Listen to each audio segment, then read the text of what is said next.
like my love everlasting, and the beat goes on, still moving strong, on and on, don't stop on your body. Still not keep our feet on solid ground. Ladies and gentlemen, please take your seats. Music, there'll always be something new. Hey, the super song, there'll never be an ending, and the beat goes on, just like my love everlasting, and the beat goes on, still moving strong, on and the beat goes on, the beat goes on, the beat goes on, the beat goes on, the beat goes on, the beat goes on, the beat goes on.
Please take your seats, and our hashtag today is Goalkeepers17. But please remember, put your phones on silent. Now, please give a warm welcome to George the Poet.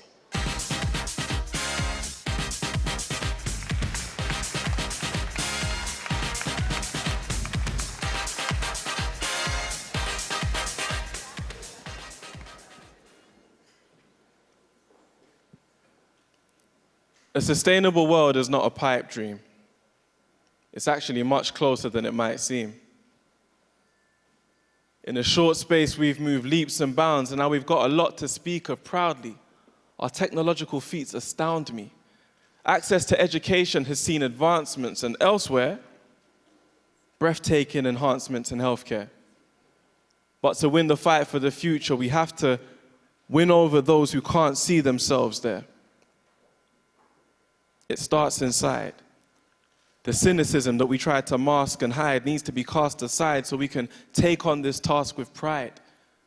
We can't let this chance pass us by. What the future holds, no one knows. But that's exactly why we need the global goals. We're standing on the privilege of struggles from the past, sacrifices made by noble souls. And so it goes, the responsibility is passed down. History is literally ours now.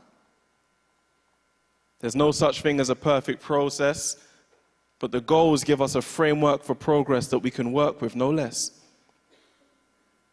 It's like an action plan for big improvements. For example, greater support for women's movements, or for the potential of tech with purpose to help banks serve an effective service for people with unprotected purses to make their respective purchases. Or the shared benefits of social welfare, raising awareness for developments in global healthcare.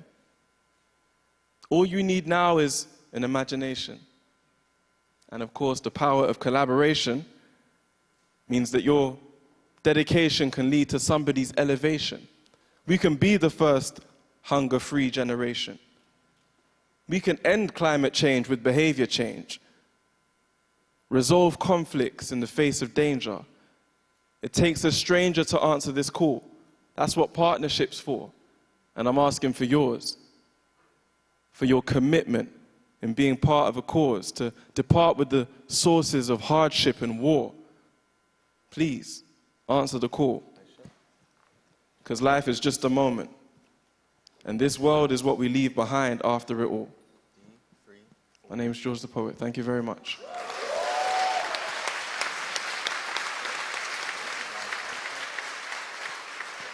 And now, please welcome your host for the day, Aisha Satsay.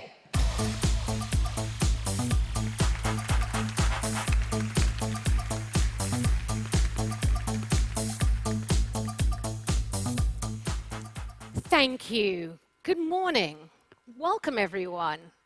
It is wonderful to see you all here. So, you know that kind of day when you just don't achieve anything.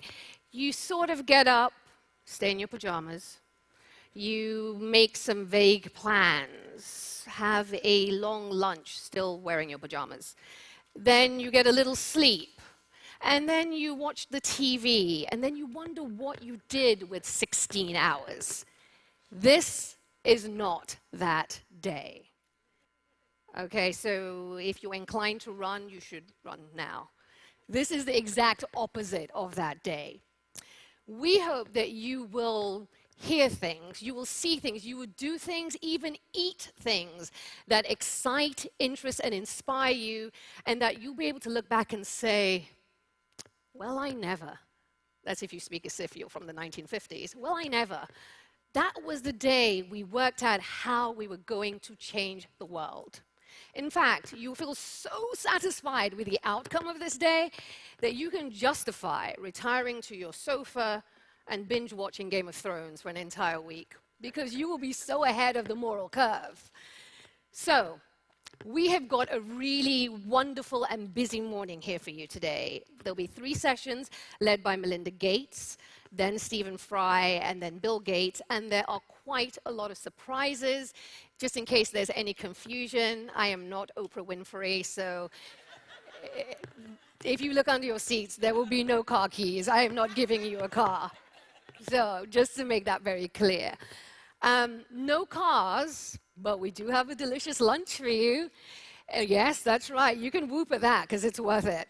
And we do recommend that you eat, drink, you be merry, you talk, you experience the day. There are great things to experience. We've set up Bill's brilliant bookstore and Sarah Illenberger's mind-blowing statistics. And the theme of the day is really, really clear. In 2015, the UN issued the Sustainable Development Goals, the global goals, to make us the first generation to end extreme poverty, the most determined to fight inequality and injustice, and the last to experience climate change. They are hugely ambitious goals and could transform our world. They're the first plan to accept how closely integrated the issues are. They are a promise from the world's leaders that invite people with passion and purpose in every area, from feminists to conservationists, from scientists to peacemakers, from climate change warriors to radical business leaders, to work together, to come together, to demand comprehensive, coherent progress. And we're asking you today to understand and engage with them and to become a goalkeeper to make sure that they happen. So to kick things off straight away, let's set the scene, as it were. Here is a short film from our partner Vice. They have made this for us, and it's a film that's inspired by Charles Dickens. The best of times, the worst of times.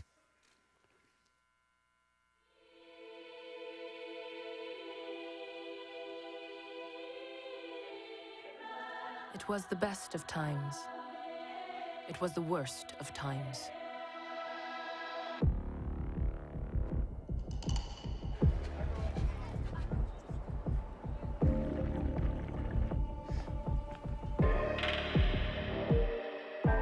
It was the age of wisdom. It was the age of foolishness.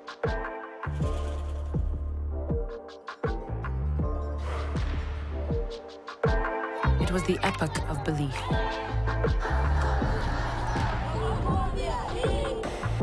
It was the epoch of incredulity.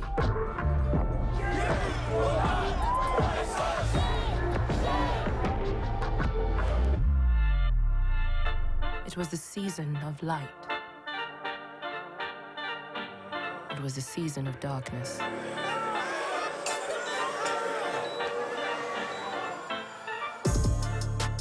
It was the spring of hope. It was the winter of despair.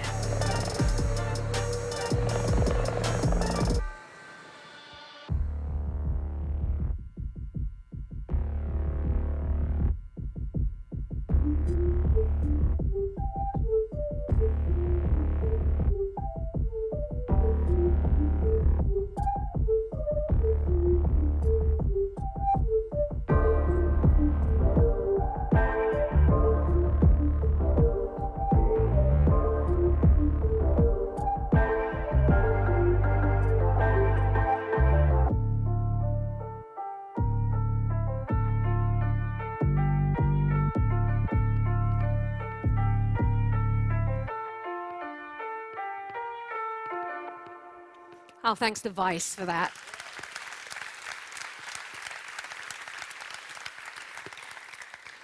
So, the real message of today is that progress on the goals is possible. It's really possible. If you didn't already know that, then the brilliant Gates data report in your goodie bags will give you all the details. You see, I've got you covered. I've got everything you need to know. Trust me, you can thank me later. But progress, it takes work. And it takes commitment, and it takes money. And leaders everywhere need to make sure that they take the action to ensure that we achieve the global goals that the world committed to just 2 years ago.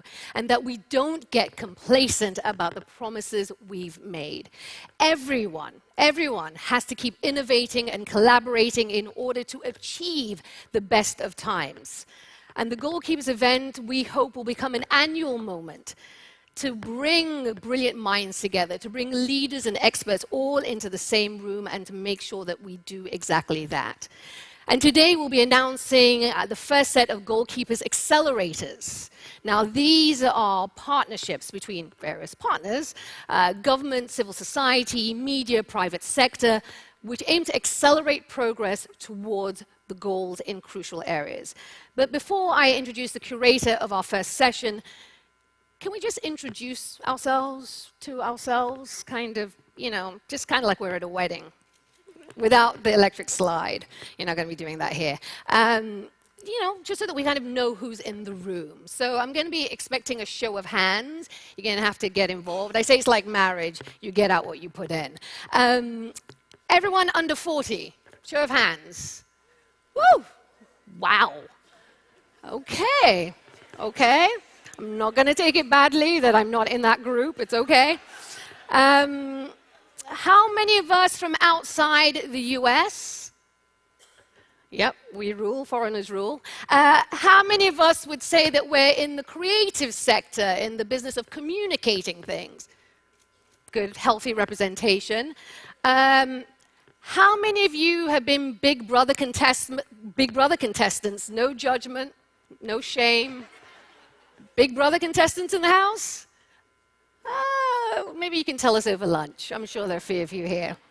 And how many of us would say that we're feminists? How many people in the room would say there are a few men that didn't put their hands up? I see you. And I also know where you live, so I see you. Okay, right. Thank you. Again, like I said, it's like marriage. I hope you got a lot out of it. So let's leap straight in, shall we? Our first hour is particularly focusing on women's movements.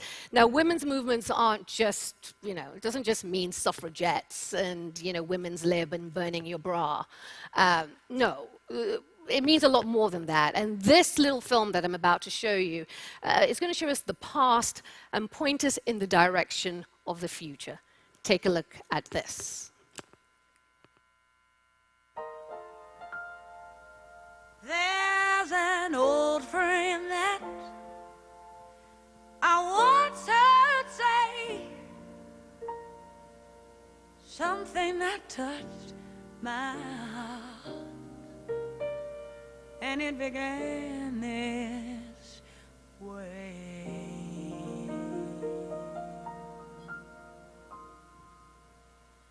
I was born by the river in a little tent, and just like the river, we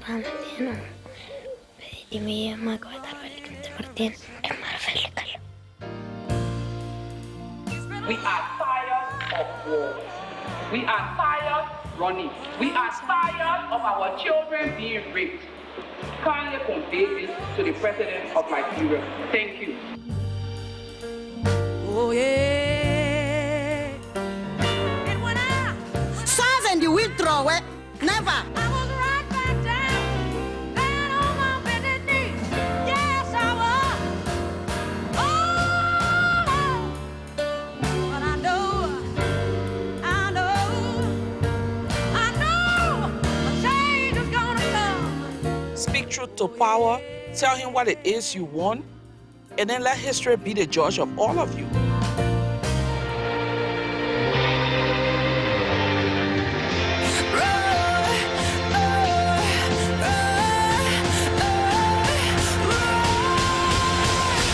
I got the eye of the tiger, fire, dancing through the fire. 'Cause I am the champion, and you're gonna hear me roar louder, louder than a lion. 'Cause I am the champion, and you're gonna hear me roar.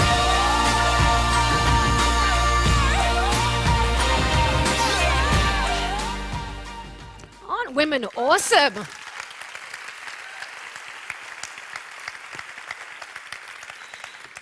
Some inspiring images there for you to set the stage, because I'm now very, very excited to introduce one of the hosts of the day. Here she is, one of the great women of our time, the one and only Melinda Gates.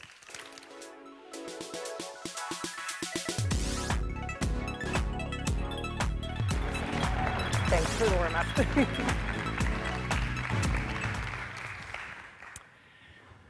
Well, good morning, everyone. It's so fantastic to all be together to talk about these really incredibly important topics.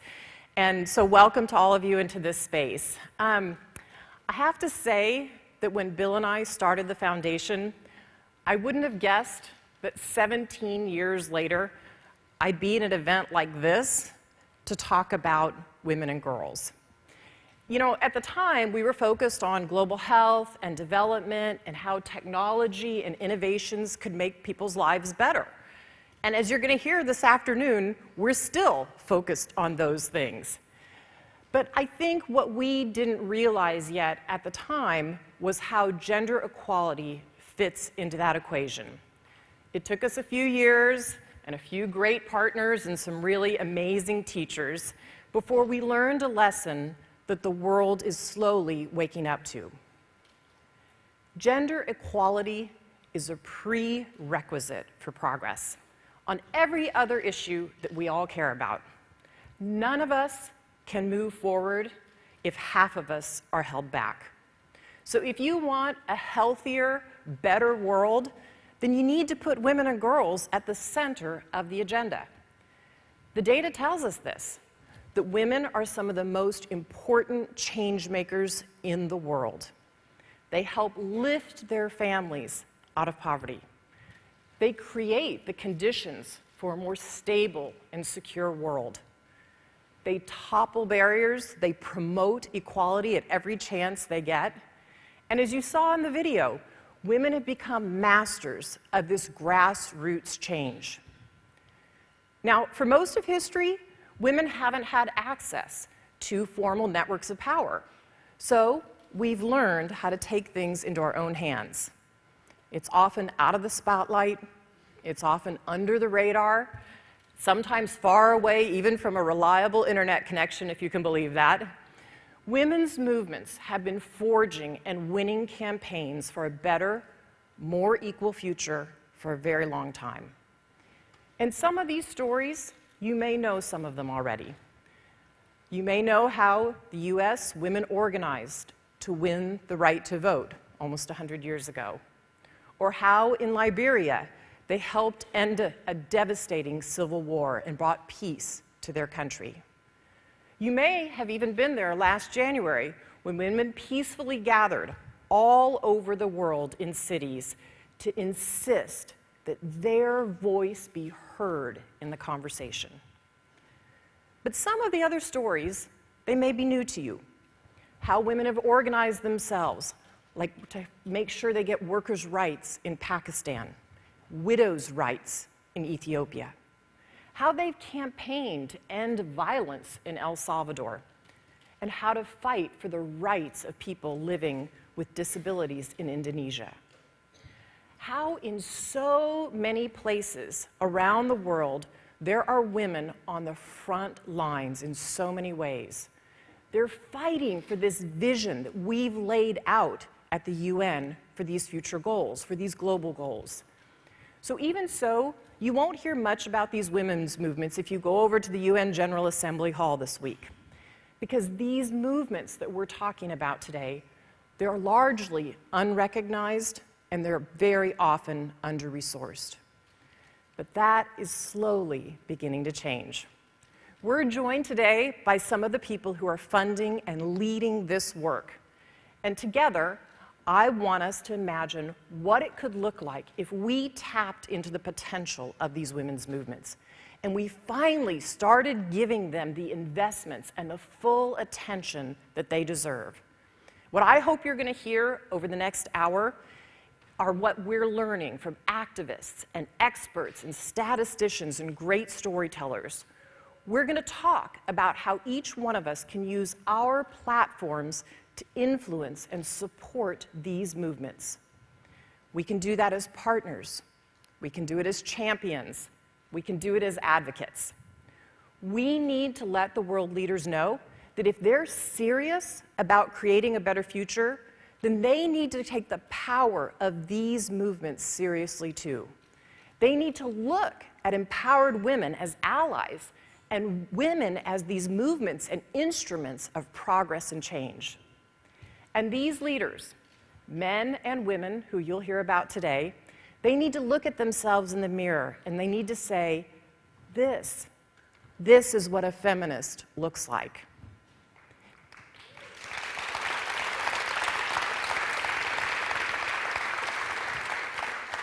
Because if they truly believe in the global goals, then they need to stand with the women who will help us and achieve in these goals. So I'm really excited about what we have in store today. I'm especially excited to start with sitting down with three amazing people who know the potential for women organizing for change. They probably know it better than anyone.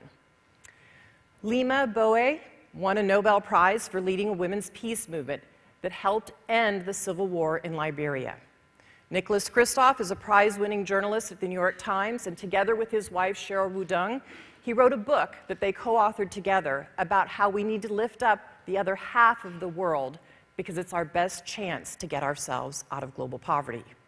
And also joining us on stage will be Laura Weldon, the director of the Policy Research Institute at Purdue University. Her research has charted the impact of women's movements all over the world, and I think what she has to say you'll find fascinating.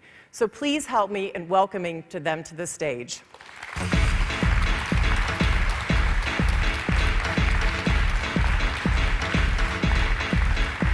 Good morning, Lima. Good morning, Nick. Hi. Good morning.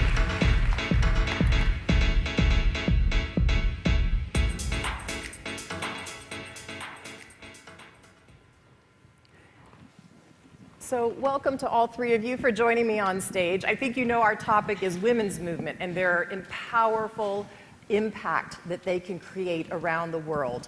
Now, this is a huge topic, and we only have been given about 18 minutes to discuss it, so I think we'll jump right in if that's okay with everybody here. Maybe I'll start with you, Laurel. You've written a book about women's movements. Can you define for us as an audience What is a women's movement? And can you tell us a little bit about what you've learned about how women's movements promote equality? Sure. Thanks for having me here today. It's a great honor to be here with this august company. A women's movement is a way that people organize their activities voluntarily together in service of some goal, in service of some idea. So we know that there are movements for environmental justice, for racial justice, for gender justice and equality.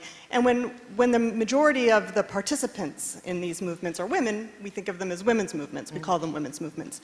One of the reasons women's movements are so important, and I suspect one of the reasons we're talking about them today, is that there's really no other mechanism that's as effective for articulating the particular perspectives and concerns of women than women organizing in their own behalf. Than when women are articulating their own ideas through their own protests, through their own movies, through their own books that they write. When women articulate their own perspectives and are having a conversation about the problems they confront, that's what puts those issues on our public agenda. And there's just no other way that is as effective. They would not be discussed if it wasn't for these movements demanding attention.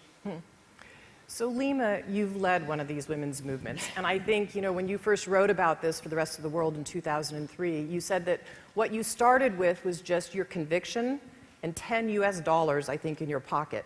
What do you think made your movement so effective in the end? Well, it's interesting, and thank you for having me that you asked that question. A week ago, we had a reunion of the women that I work with, and one of the things they asked was, why do you think we were successful? And the first thing was that we're naive.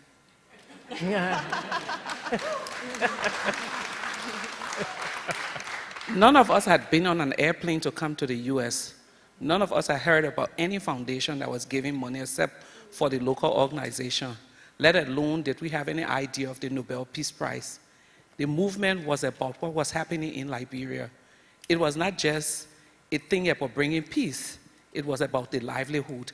If I have to take it any further, I would say what we started was setting up an insurance company to ensure that our babies at 5 and 3, I had 4 very young children, lived to be 19, 20, and 21.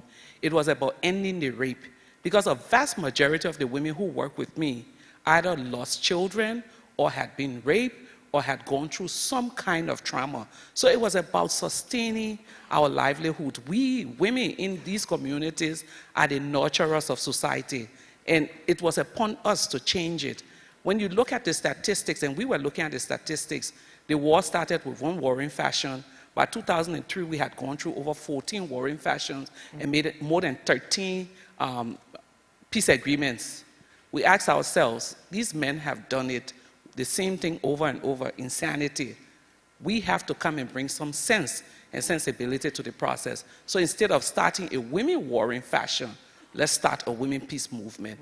And conviction, $10, but really just being sure that whatever we were doing had nothing to do with outside. It had a lot to do with the future of Liberia.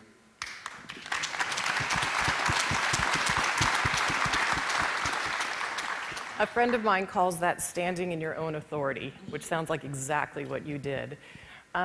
Laurel, you've studied the data about this and the evidence. Tell us what that suggests about these anecdotes and how that works and why it works. Yes, I mean, so exactly what Lima described is exactly the thing that we see over and over again, which is that people driven by their convictions have a lot of legitimacy. People can tell when you're coming from an authentic place. And when you are coming from that authentic place, people will pay attention, and it has a lot of moral power. So we have to remember that. But another thing that we see is that women have a lot of power when they stand together in this way. So whether you're talking about changes, I mean, if you think about 20, 30, 40 years ago, nobody was talking about violence against women. Even 20 years ago, people said, it's not really a human right, it's not really, this is kind of a different issue, it's not really an important issue. Today, you would find nearly every government in the world committed to saying that they would fight violence against women, but that's a progress. We have major human rights organizations have programs on violence against women and on women's rights. Again, that wasn't true 30 years ago. So this is just a couple of examples, but we know from the research that women's movements drive progress, whether it's violence against women, whether it's getting quotas passed in government, whether it's changing laws that govern the workplace, or many other areas, family law. Women's movements play a critical role in driving progress in each of these areas. So Nick, you've traveled all over the world, you and Cheryl, I mean many times, but also particularly when you were thinking about your book, Half the Sky. And I know you're one of the biggest champions and so committed as a male to these women's movements. Tell us what you think the potential is to get more men on board and behind these women's movements. Well, people always think it a little weird that a man is writing often about these gender issues, but you know, I think that one of the historic challenges for these issues is that they have tended to be marginalized as soft and as these women's issues on the fringe of the public agenda. And the brutal, completely unfair truth is that if only women are addressing these issues, then they will continue to be marginalized. And at the end of the day, these are human rights issues that affect men as well as women. And in the same way that civil rights weren't just a black issue, LGBT rights weren't just a gay issue, that when you have so many women and girls around the world suffering these kinds of inequities, that's not just a women's issue, it's a human rights issue that truly affects us all. Yeah, and so are you optimistic that we can get more men behind these issues? I am, just because of self-interest. I mean, I think that the argument that has resonated hasn't so much been the injustice issue. I mean, that, here and there that does. But the one that has, I think, worked most is the self-interest. You don't need to convince a bird to fly with 2 wings because it's pretty obvious that it's going to fly better. In the same way, a country and a family are going to fly much better if they use both wings. And the reason, Laurel talked about the growing interest and investment in this space. That's not because people have become more aware of the injustice, or maybe partly, but it's mostly because everybody has figured out that this is where you get more bang for the buck. And that is a really powerful argument. And I'm struck reporting in Afghanistan that even in Taliban-controlled areas, more and more very conservative families are willing to have their daughters go to schools, maybe BRAC finance schools, for example. And that's partly because the bride price for a daughter in southern Afghanistan depends in part on how much education she gets. And there is a value, people understand that there is a value to an educated girl. And so I think those dynamics are incredibly powerful. And even in the absence of leadership on these issues at the political level from our country and some others, I think that these dynamics of self-interest will continue to drive progress. I want to jump in, and Nick is right, but I also think that one of the ways to get men involved is repackaging. If we continue to see women's issue as just a women's issue or feminist issue, I'll give you an example. In the communities when we work, working with some pastors, they said, well, it's all women, women, women, women. It's okay, what does your wife do on a daily basis? And there's one pastor said, nothing, sits home, eat my money, and gossip. So I said, okay, get up on the board. How much do you make as a salary? He put his salary there. What does your wife do first thing in the morning? Oh, she gets up and makes hot water. If you were paying someone to do hot water, how much will you pay them? So it's trying to put a dollar value to every piece of work that the wife did. And we came down to, at night when he came from work, and down to the nitty-bitty of in the bedroom, if you were paying someone to give you pleasure at night, how much will you pay? So all of that, and then we say calculate. And he calculated and times it by 30 or 31 days. And by the time he looked at the figure, the wife made more than him.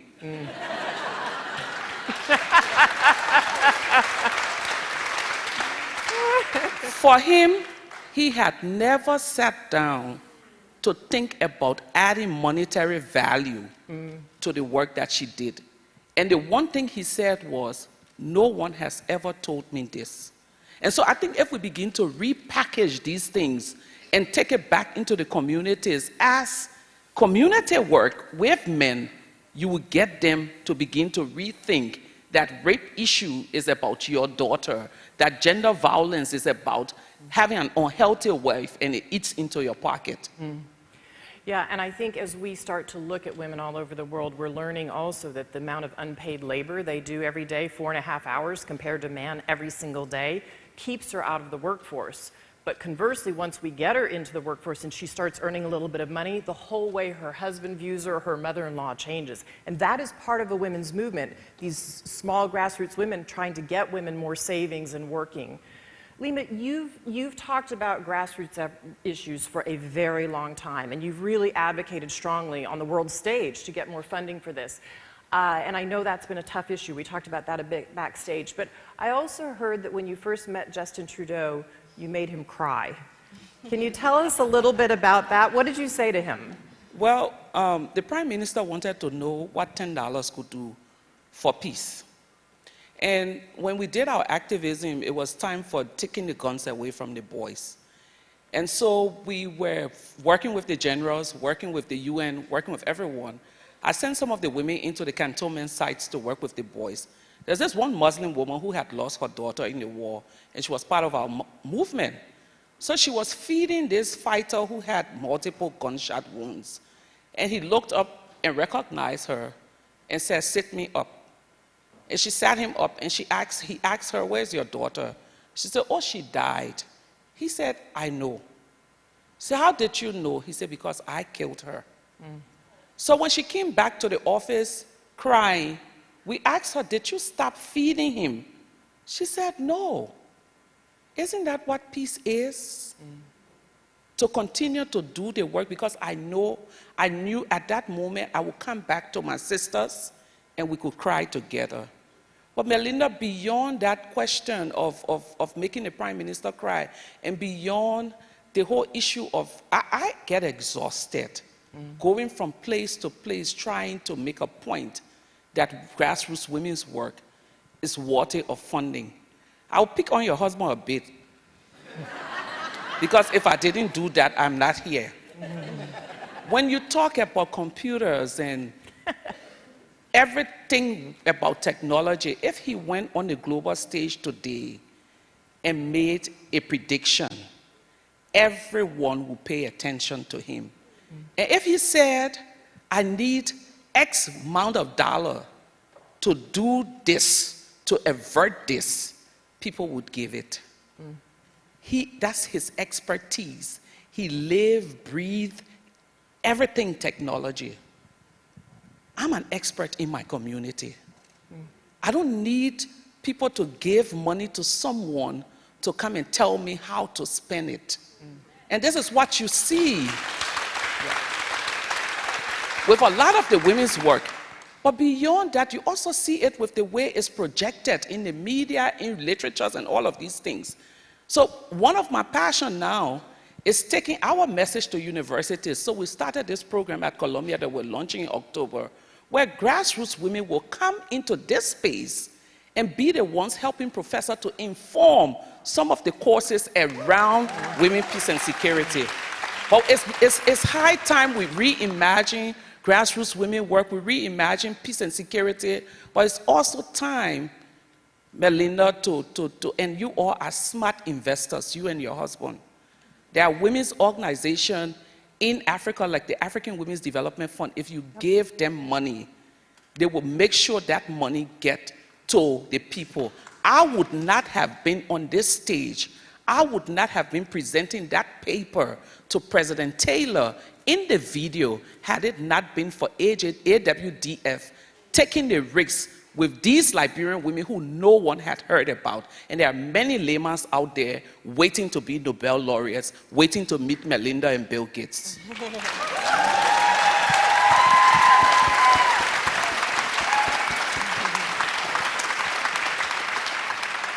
And I think you'll hear from us about that later today. So thank you for that, Lima.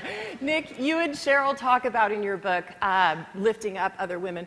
Tell us, if women were really part of decision making, what do you think the world would look like? How would things change? So my sense is that we tend to exaggerate the impact of women as heads of state and heads of government. That tends to be what we think is the crucial metric. And in fact, my sense is that that's useful, but that matters less than having women leaders at the grassroots, having women as village chiefs. There's a very good study in India about the impact of having women as village chiefs, having women, a critical mass of women on school boards, in parliament, in companies. And I think the other aspect of this is, as Lema suggests, this really is a security issue, and we spend vastly on trying to enhance global security in countries like Afghanistan, Pakistan, etc.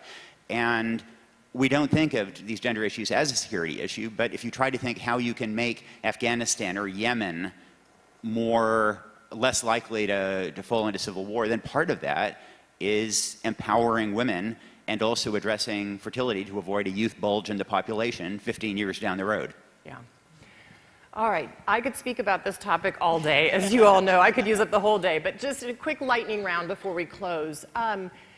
One of the questions that I have for you is, do you think the future can be female, and do you think we can have an equitable world by 2030? Laurel? Yes, I think the future can be female for sure. Women have a lot of power, and when women stand together, there's very little that people can do to stand in their way. And I think that with increasing attention to the potential that women have, we'll definitely see the future be female. Nick? By 2030, there will be more equity, but there are still huge, huge hurdles to address. And one looks at inequities in this country, and so I think the future will be fairer, but I don't think we will have achieved equity by 2030. Lema? I think the future is definitely female. Women all over the world, from the US to other parts of the world, are doing their bit. It's time for the rest of the world to walk the talk, and then we'll have a better world. Well said. Yeah. Well, thank you, Lema, Nick, and Laurel, for this really important conversation. I so appreciate you being on stage today. Thank you for your voices in this. Thanks a lot. You bet. Thank you. You're amazing.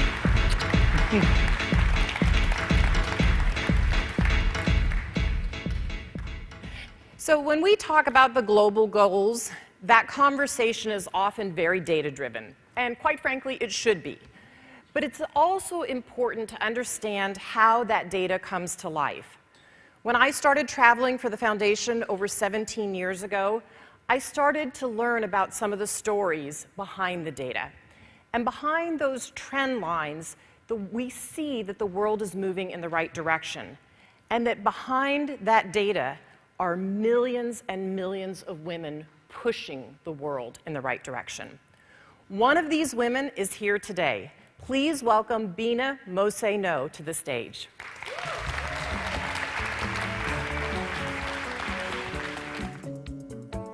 Thank you.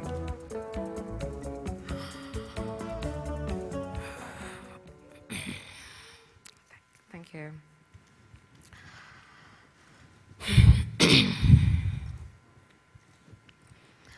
My body shook from the inside out as I entered the hall at midnight to await my fate. It was a cold and chilly evening, and the warmth from my small crowd of supporters was welcome. In fact, that evening, I had worn a heavy coat because I was afraid someone would hear my heart pounding. And it's true, with every announcement of the results, my heart literally stopped. I thought of how food and sleep had become luxuries for the last few months of campaigning. And I prayed that with all the effort that I had put into this campaign, taking a semester, 2 semesters from school, because I believed this is where I needed all my energy, that it would pay off. I thought of my dad, who from the beginning was uncomfortable with the idea of a young woman, his only daughter, vying for political seat. And I could tell that he, just like my uncles and his friends, he believed that this was not a space for women. Political arena was certainly not a space for women. He'd ask me questions like, so Bina, do you know any young women at the age of 23 who've won a political seat and who've gone ahead to lead a successful political career? And because I didn't have an answer then, I'll just shrug off the question. I thought of my mom, who thought it was quite disrespectful for a young woman to choose politics as a career option because she wanted me to be a journalist. I thought of my grandmother. I love my grandmother, but she thought I'd blown up my chances at getting married, you know? And she was like, but Bina, women who engage in politics are unattractive to good, godly men. And I'd blown up my chances. But then I thought of a guy I had a crush on, but who had become too busy to show up on our dates. But on this very evening, I worried whether he'd met someone else. I got into politics because 61% of women in my community run grocery shops and wash other people's outfits. 42% of young men and women in my community, I was tired of reading hopelessness in their faces each and every other morning as I went to work. 23% of young women, young girls in my community, drop out of school every year because of early pregnancy. And I worried that if they didn't learn all they need to learn or go back to school to get the skills that they need to have, they might never be able to lift themselves out of poverty. I recalled one morning I went to campaign and talked to a group of older men. We call it a chama. A chama is a Swahili word in Kenya. So it was a chama for older men. And this man asked me, so Bina, a family is the smallest unit in a community. And you don't have a family. And we judge a leader by how well they're able to run their family. How sure are we that you're going to lead as well because we're going to be your bigger family? And for a moment, the room fell silent, and I didn't know what to say.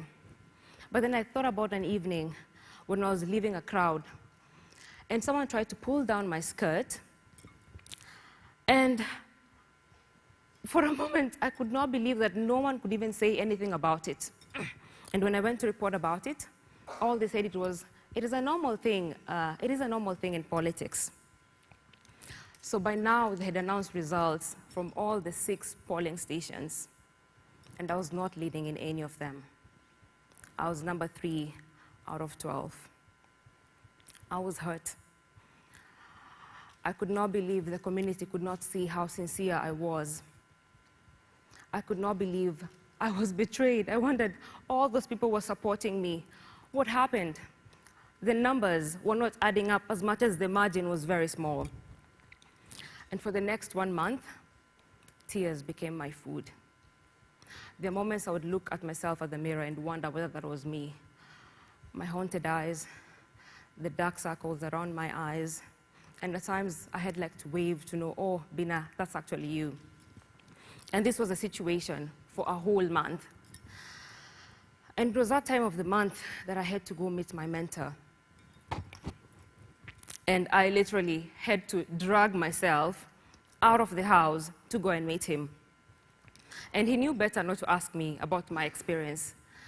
But then, as we sat down, he asked me, Bina, was this the only way you could have achieved your plans? You don't think there are other individuals out there who are doing amazing work and they don't have a political office? And there, a light bulb went on in my mind. And that's the day Badili Africa was born, an initiative that empowers young people to be active participants in matters democracy and governance. So Badili Africa aims to change young women's perspective about politics. And recently, I began Glam Up Sundays. And what Glam Up Sunday is, I realized during my campaigns that very few young women between the ages of 18 and 27 years old actually engage in politics. I could rarely see them in rallies. And even when you look at the social media, you rarely see young women between those ages actually even following politicians and tweeting about political issue or even blogging about political issue. So what Glam Up Sunday does is to fuse makeup artistry and the beauty of learning politics. So we use this platform to talk to young women about what they are interested in, to introduce what they are less interested in. And we ask questions like, so as we are doing, yes, to introduce what they're less interested in. So when you come up to my forum, when you come to my forum, you actually get a free makeover. So, yeah, so you're all welcome to my forum. I can see some of you, smiling already. So that's what we do. So as we do your makeup, we ask you questions like, so are you a registered voter? In what ways are you participating in politics? Are you going to vote? Why not? And we talk about the history of women who've gone before us, women who fought for the privileges that we now enjoy. Because if you can change one person's understanding of how powerful an agent of change they can be, how their skills, how their knowledge can transform their community, how their knowledge can transform their neighbors, then I think we'll have changed the whole thing. Because in a democracy, my friends, the most powerful office, the most important office is not the office of the president. It's not the office of the governor. It's not the office of the member of county assembly. It's not the office of the senator of the women or the women representative. The most important and powerful office is the office of the citizen. Thank you very much.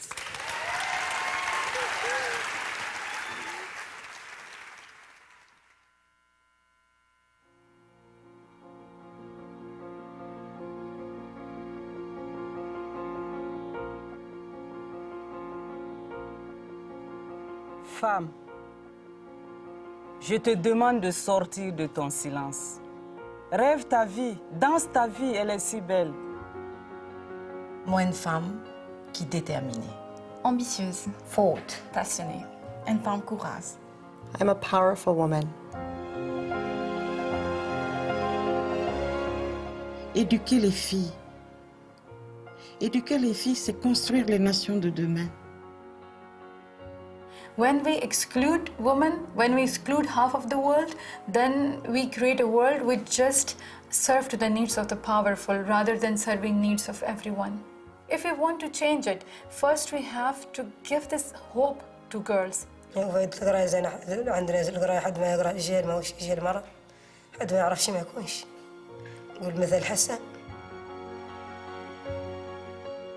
Aujourd'hui, j'ai découvert que la vie est rose. Parce que je travaille. Earning my first paycheck, that moment, I think, for me, defined me as the woman I am now. C'est très important pour la fille qui grandit dans mon village, pour dire oui, c'est possible. Oui, c'est possible d'accéder au plus haut poste de ce pays. When I became the first woman president of Ireland, and I broke a ceiling that was very real in Irish society.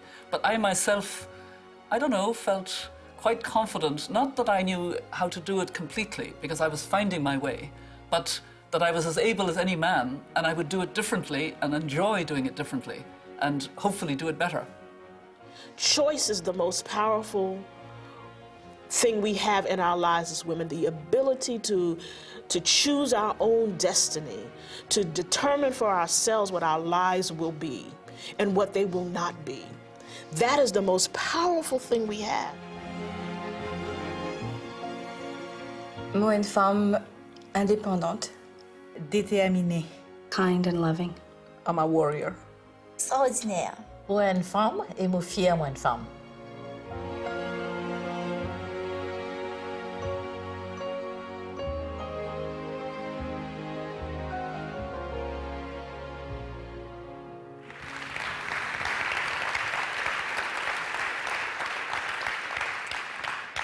No one is born an activist. It's a process that begins when we see a problem and we have two clear thoughts. First, someone has to do something about this. And then the second one is, I'm someone. Why not me? Malala Yousafzai was just 11 years old when extremists took over the Swat Valley where she lived, and they banned girls from going to school. She decided to act. She decided to stand up and do what was right. And in the years since, she has inspired countless others to do the same. Please help me in welcoming Malala.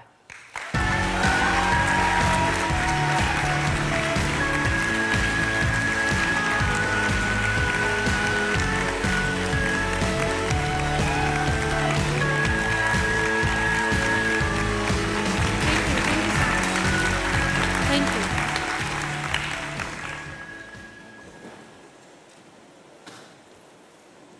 Thank you so much for such a warm welcome. It is going to be a busy day, but this gives me energy. So, hello everyone.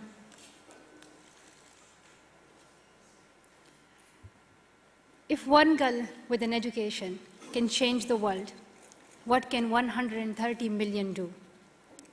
They can grow economies, improve the air we breathe, cut in half the risk of violent conflicts, and advance public health. Over and over, studies show that girls are the answer to the most pressing problems. But here is the truth. None of the goals in the Sustainable Development Goals that we are discussing today, not a single one of them can be achieved. Not a single one of them can be achieved unless we educate girls. There are no straight lines and no overnight solutions to getting 130 million girls in school. This is because the barriers to girls' education, such as poverty, war, child marriage, differ between countries and communities. But I believe we can do it.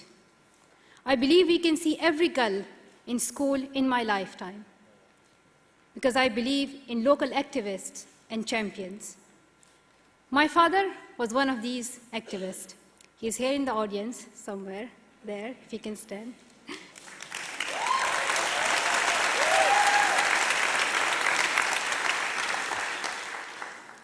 So in our home, Swat Valley, my father opened a school for girls, and he educated hundreds of children. He knew how to convince fathers to send their daughters to school, because he grew up in a house where his own 5 sisters could not get an education. He married my mother, who left school as a young girl. And then he had a daughter of his own, me. And he believed that I should be treated the same as my brothers. When I was 11 years old, the Taliban took over my hometown, Swat Valley, and they banned girls' education. My father started speaking out then, and he became an inspiration to me. So I followed his footpath, and I started writing a blog about my life under extremism and how girls' education was banned at that time, and how I would hide my books under my shawl. In my blog, I used the pen name Gulmakai. Education champions and advocates understand the challenges that girls face in their communities and their best place to develop solutions. This year, Malala Fund began a new initiative called the Gulmakai Network, inspired by my BBC blog under the pen name of Gulmakai, to support the work of local advocates and educators in developing countries. We invest in local women and men who are working in countries like Afghanistan, Lebanon, Pakistan, Turkey, and Nigeria. Next year, we hope to expand this group to India and Mexico. Our Gulmakai champions are confronting gender discrimination in Nigeria and Pakistan. They're developing e-learning programs to teach STEM skills to Syrian refugees. They're challenging policies and priorities that keep millions of girls out of school in their countries. I believe we can see every girl in school in my lifetime, because I believe in local leaders, and I want you to believe in them and support them. That is why I have brought 2 of them here to meet you today. So please welcome Rotimi Olawale from Nigeria and Gulala Ismail from Pakistan.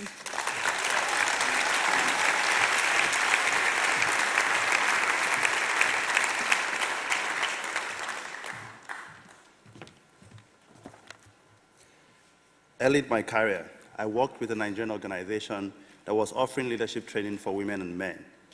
We advertised the workshop in local newspapers and received just over 1,000 applicants. 1,000 of these applicants were men. I was shocked by this result. I kept asking myself, why don't we receive more women applicants? When opportunities like this exist, why don't we have equal female participation? I realized that the root of the issue began with girls, specifically who are unable to go to school. Although Nigeria is the richest African nation, my country has more out-of-school girls than anywhere in the world. In failing to educate girls, we failed to prepare them for professional opportunities as women. I began working to ensure that all girls have the opportunity to go to school. With our grant from Malala Fund's Goalkeepers network, my organization, Youth Hub Africa, is advocating for the passage of Child Rights Act in all Nigerian states. 25 states have passed this law, while 11 states, mainly in northern Nigeria, have not. The majority of out-of-school girls live in northern Nigeria. The Child Rights Act would guarantee the children the right to education through junior secondary school and also outlaw marriage before age 18. One of the ways we are doing this is by holding workshops to train local media to report on the issues and progress on the passage of the Child Rights Act in their communities. We have started to gain attention at the national level and are gaining momentum in several states yet to pass this act. Still, 90% of applicants to a recent workshop that we organized were male. Myself and my colleagues were concerned, so we delayed this workshop until we could have equal female representation. Every day, we take small but important steps to break down barriers preventing girls from completing their education. When we receive proper support, as is the case with the Goalkeepers network, our steps become strides. Thank you.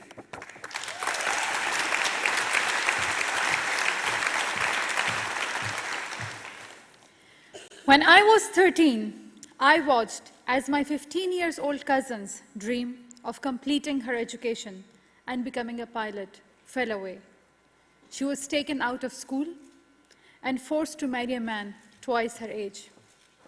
My cousin's story is the story of many girls across Pakistan. These girls have hopes to become doctors, teachers, politicians, but instead, they are forced to become brides. I couldn't let this continue. At age 16, I founded organization Aware Girls to help girls in Pakistan develop leadership skills and teach them to advocate for their rights. One of the young women who attended our program in 2011 is here today. You might have heard of her. Her name is Malala Yousafzai. Every day, I work with girls like Malala.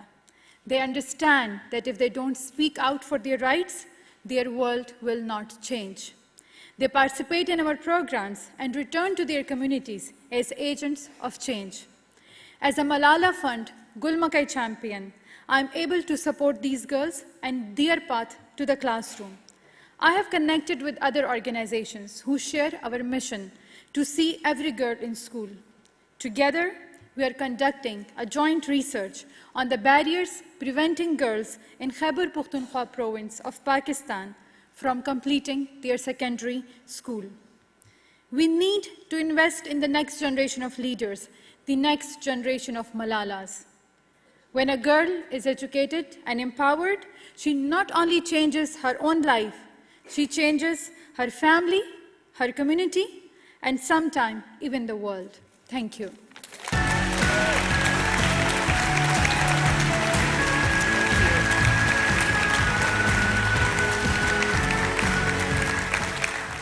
So after everything we've heard today, it strikes me that the case for investing in women's movements is really pretty simple. If we're serious about changing the world, then we really should invest in the people who already are doing that in their own communities. So later this morning, I'm going to be joined on stage with Prime Minister Justin Trudeau to talk about how his administration and our foundation are supporting some of these organizations to help move towards answering that call to action. But first, I want to spotlight a few of the leaders who are already in this room today. And please, let's hold our applause until the end, and then we'll recognize all of them together. I'm going to start with Vidya Shah, who on behalf of Edel Give Foundation is committing $14 million to grassroots NGOs in India who champion women's rights. The Hewlett Foundation is here today. They've been committing $3 million to help women's funds and movements as part of their work to help advance economic opportunity for women. These commitments build on existing ones that these organizations were already making in these movements, like organizations from the Philanthropy for Advancing Women's Human Rights Network. Every year, its 12 members back women's organization with millions of funding to specific women's group.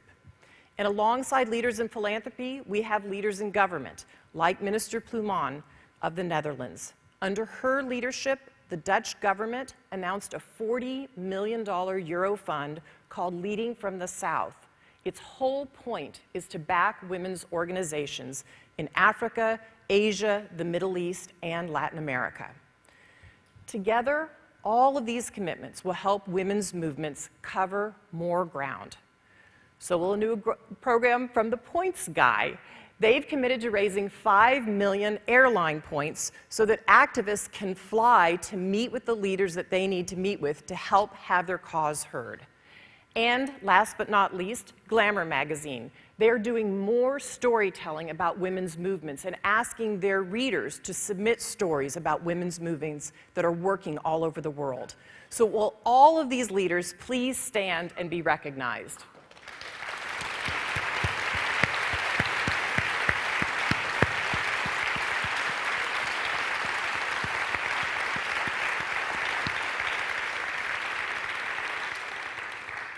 Thank you, and thanks to all of you who are putting your faith in these women's movements.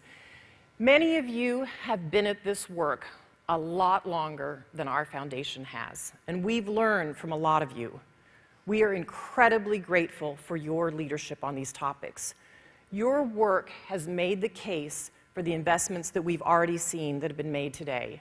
And now it's time for all of us to push forward as governments, organizations, and individuals. History has proven that when the world comes together and sets ambitious goals for itself, incredible progress is totally possible. But we've also seen that there are limits on progress if it comes just from the top down. If we want to make sure that the promise of these goals that we've set reaches everyone, we have to be activating people from the ground up, from the communities who know what needs to be done. So please don't let this conversation end here. Take it home with you. Take it to work with you. Seize every opportunity you can to advocate for these women who are advocating for everyone else. And remember, for every Lima and Bina and Malala, there are millions of women out there whose names you don't know, but who are already building the world that we're all dreaming of. And if that makes you optimistic, it should, because the experts all agree. This is how equality happens. Thank you very much.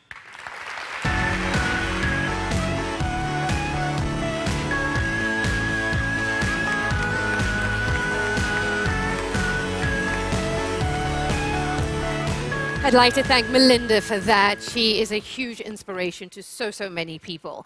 And can I just give a shout out to the filmmakers of the films you just saw. The film about the women's movement, that was done by directing duo Bert and Bertie with Alice Rowe, and a little bit of help from Katy Perry and Aretha Franklin.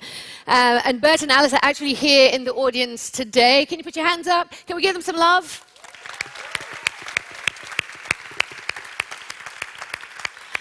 And the film giving a voice to women all around the world the footage is all of that is from a full-length film, Woman, which is being made by one of the world's great photographers and filmmakers, Jan Artus Bertrand. He is here too. Can you put your hand up? Where are you? There you are. Thank you. Thank you. Okay, so in a moment, we're going to turn our attention from women's movements to the power of technology to change the world. But first, for a moment, we're going to turn our attention to the crucial goal 2, ending hunger. We have a big announcement to share with you. This year, over 20 million people, as you well know, in 4 countries, have faced starvation and famine. But as well as crucial immediate action that is needed in these humanitarian emergencies, there's clearly also a need for long-term and sustained action against malnutrition. Undernutrition is one of the biggest killers of children in the world today, causing nearly half of childhood deaths. Even those who survive are destined for a life of deprived opportunity. Stunted children have stunted brains that just limit just about everything that they can do. And let's be honest, it's a brutal social injustice. And a stunted workforce creates a stunted economy, cutting GDP by as much as 11%. The first 1,000 days of a child's life are absolutely critical. They can change the trajectory of that child's life forever.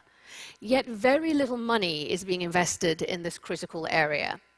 But there are answers emerging. And one of them is an innovative new fund fighting against malnutrition called the Power of Nutrition. With support from the Children's Investment Fund Foundation, the UK's Department for International Development, I should say, the UBS Optimus Foundation, UNICEF, and the World Bank, every new dollar invested is multiplied at least 4 times by match funding from its founding partners.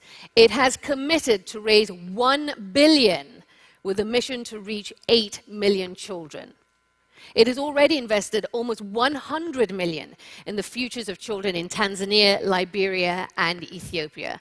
And now we want to use this moment to focus and accelerate real change. So right now, in this moment, we are announcing up to 250 million in planned new life-changing investments in 4 countries, Madagascar, Benin, Côte d'Ivoire, and India. This is the first of today's world-changing accelerators.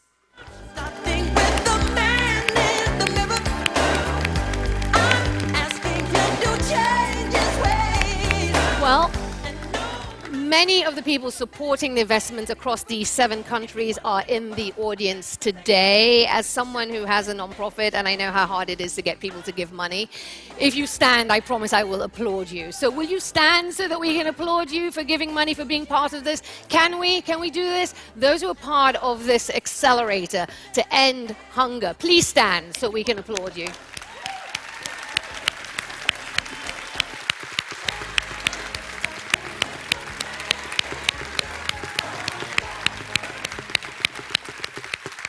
The global goals promise to end hunger by 2030. It can be done, everyone. This can happen. But of course, more funding, more investment, more action needs to be taken so that we can reach that billion-dollar goal and the millions of children who will benefit from it.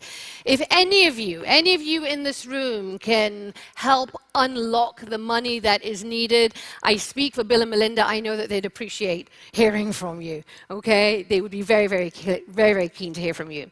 Okay, so we have looked at gender equality and zero hunger. Now we're going to focus on something that can help achieve all the goals. And to guide us through the second hour of the morning, we have the writer, campaigner, and famous techno enthusiast, Mr. Stephen Fry, everybody, to give this Englishman in New York a very warm welcome. Naturally 7.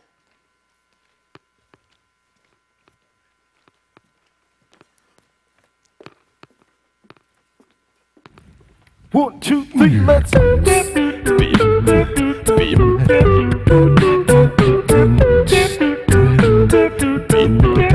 All vocals for you today. Listen to the beautiful actors. It feels like we're in London, but we're in New York.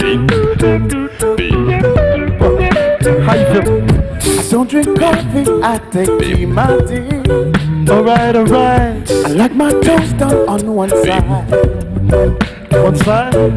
You can hear it in my accent when I talk. I'm an Englishman in New York. Break it down, bro. see me walking down Fifth Avenue. Everybody knows that's in New York. A walking cane here at my side. That's a very English thing to do. I take it everywhere I walk. I'm an Englishman in New York. Oh, I'm an alien. I'm a legal alien. I'm an Englishman in New York. Oh, I'm an alien. I'm a legal alien. I'm an Englishman in New York. Let's do something like that.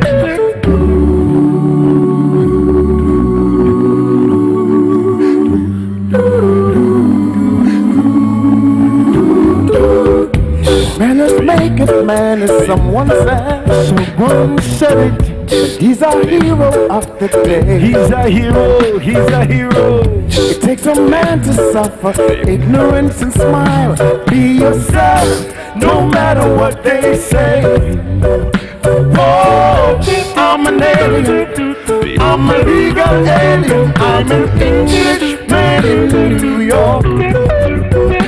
Oh, I'm an alien. I'm a legal alien. I'm an Englishman in New York. Take to the bridge, bro. Modesty, propriety can lead to notoriety. You can end up as the only one. Big words, Cambridge, Oxford words. Gentleness, sobriety are rare in this society. At night a candle's brighter than the sun.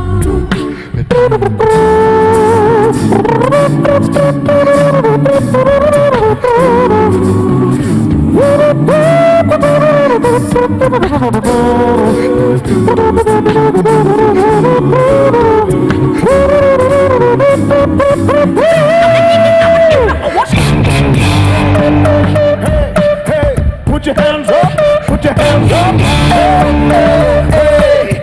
Put your hands up, put your hands up. Hey, hey, hey. Put your hands up, put your hands up. Hey, hey, hey.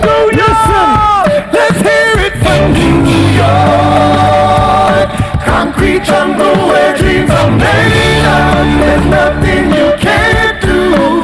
Now you're in New York.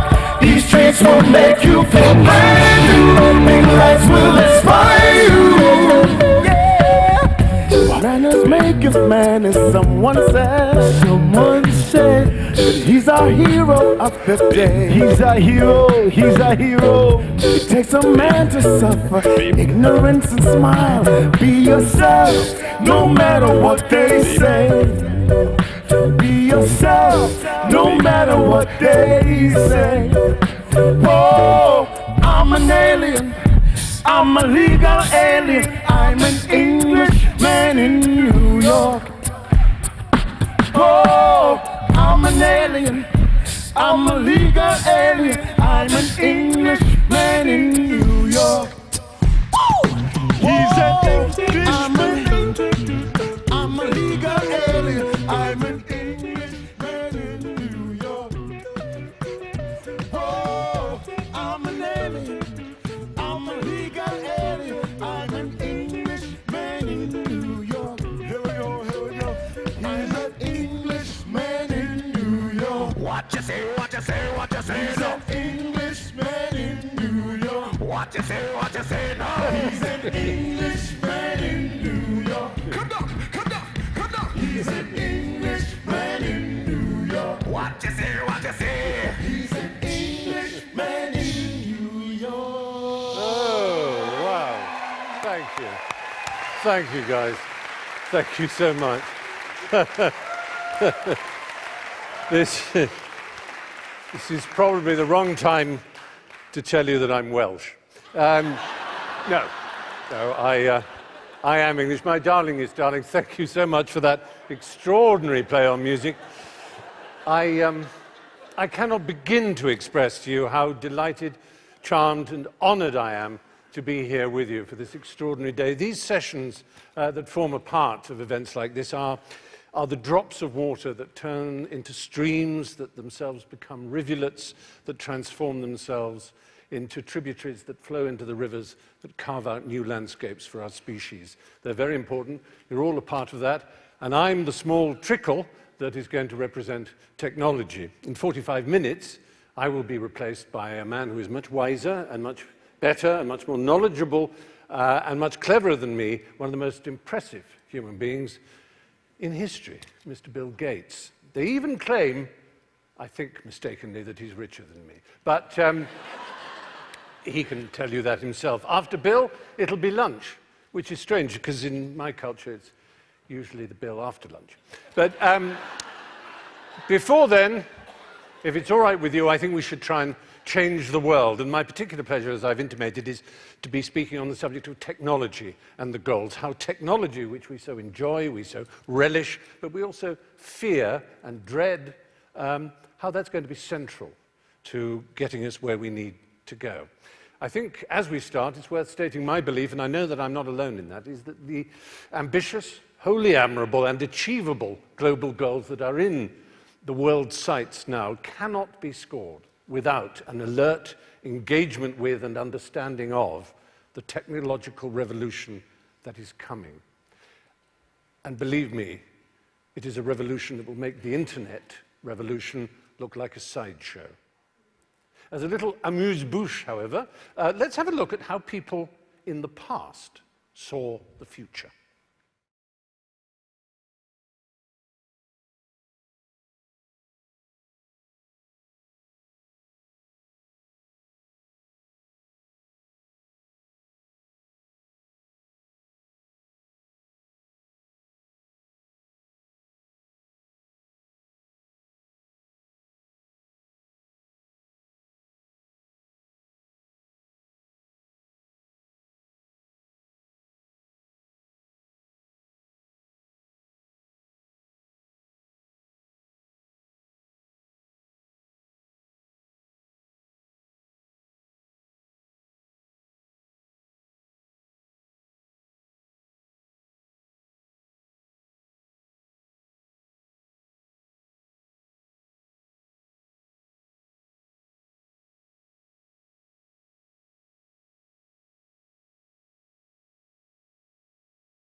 Yeah.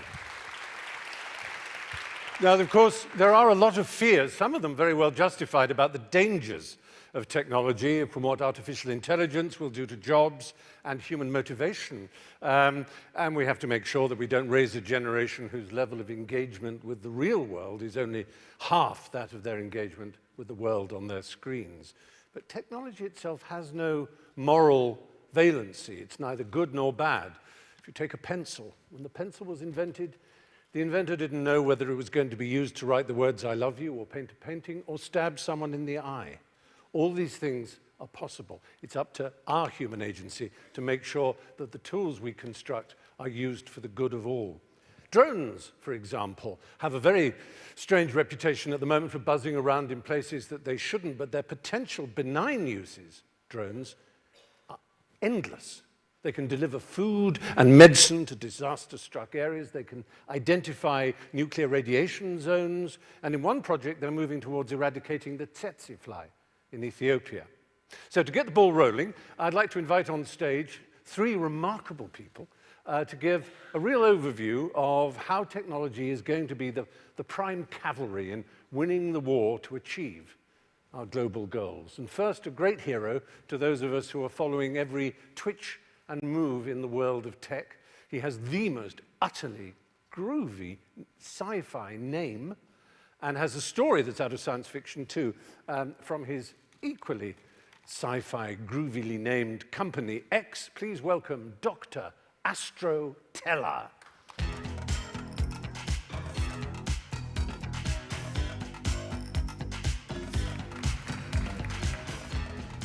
Thanks for having me. It's been inspiring this week to hear about the progress that's being made on the SDGs. I don't know about you, but I also feel kind of overwhelmed, even in hearing about the progress, about how much we still have to do. I'm a technologist and an entrepreneur, and I'm very confident that technology by itself is not going to solve any of the SDGs. But I believe that technology, in cooperation with communities and governments and companies around the world, can make an enormous difference in the problems that we really care about. My company, X, is the moonshot factory for Alphabet. We are entrepreneurs, we're technologists, we are scientists, and we are working on moonshots that we hope can fix some of society's really huge problems. So we have a lot in common with the UN's Sustainable Development Goals. Let me tell you about a few of the projects which you may or may not know about. For example, we have energy kites, and we're working on energy kites because we're trying to address climate change. We're working on diabetic glucose. So we've solved a contact lens which allows people to measure their glucose in their eyes. And because there are 1.2 million car accidents every year around the world, we've invented self-driving cars. You guys seen a few of these things? I want to tell you about a new technology that you may not have heard of. This technology is called Loon, because it's that unusual, and we were worried that you would all think it was that crazy. It relies on balloons up in the stratosphere. And we've put them there to work on one of the world's biggest problems, which is access to the internet for everybody. So, I know how crazy it sounds, but bear with me. Sometimes the craziest ideas are the best ones. All right, right now, more than half the people in the world do not have access to the internet. That's a travesty. We can do better than that. Access to the internet is the single best way to give the poorest people in the world the tools to learn and earn and grow healthy communities. Access to the internet can increase crop yields by up to 50%. If you have access to the internet, you can do mobile banking, and that allows you to grow your business.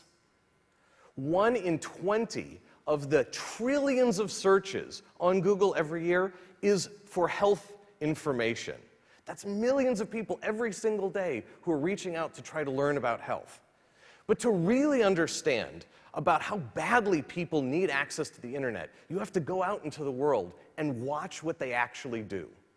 When we went out into the world, and watched the people in Brazil try to get the internet out in the countryside, it turns out so many of them climb trees in order to get a signal on their cell phones that they've earned the nickname fireflies, because at night, all you can see are the flickering of the cell phones up in the trees. We can do better than that.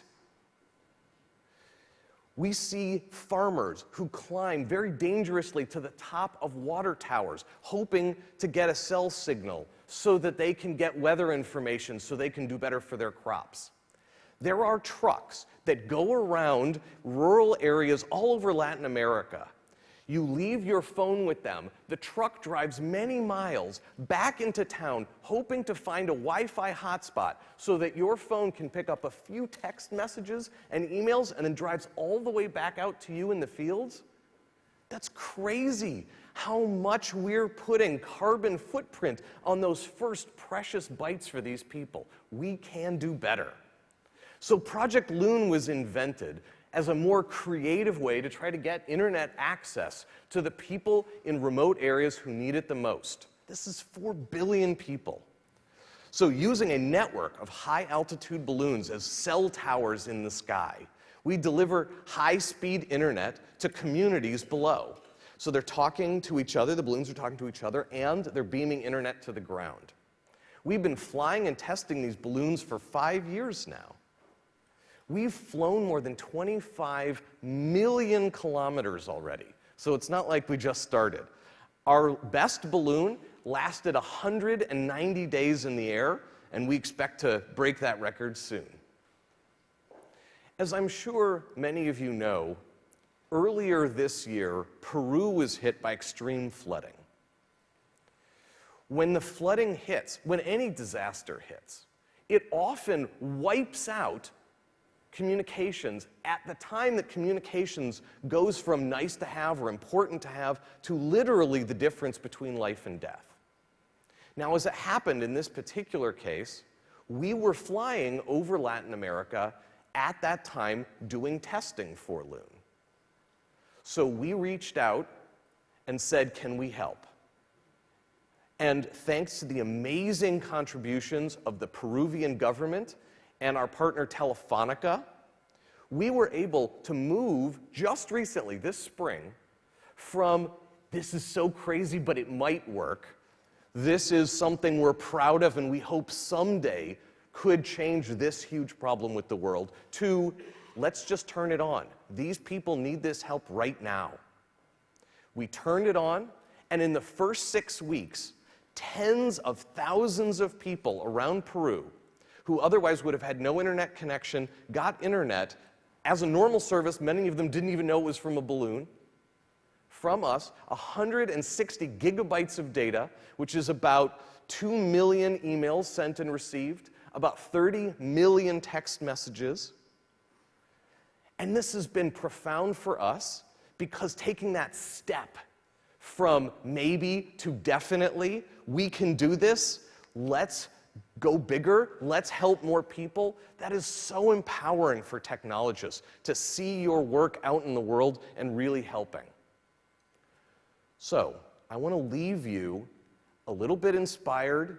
I want you to think about how can you help? How can you help to nurture and support nascent, brave, daring, great for the world technologies? How can you help them to find their highest and best use out in the world? And I want to tell you that I'm impatient, and I want you to be impatient too. The world has too many problems, and they're getting big too fast for us to wait and be patient to fix them. Let's be however impatient, however creative, however brave it takes in order to get to the breakthroughs that will take down these huge problems in the world. Thank you very much.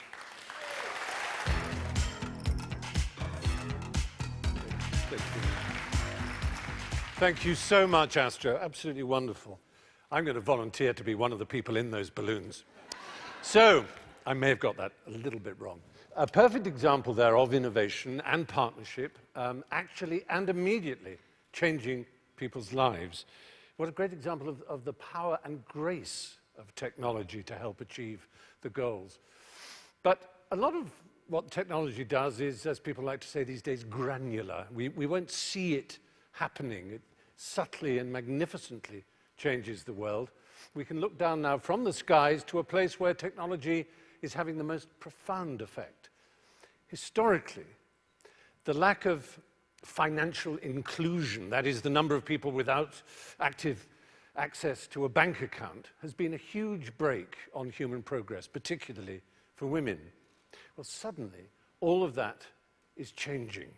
To tell you more, a mighty campaigner who's used her power and position to make this happen, I'm very proud to introduce Her Majesty Queen Maxima of the Netherlands, who is also the UN Secretary-General's Special Advocate for Inclusive Finance and Development. Goedemorgen en welkom, Uw Majesteit.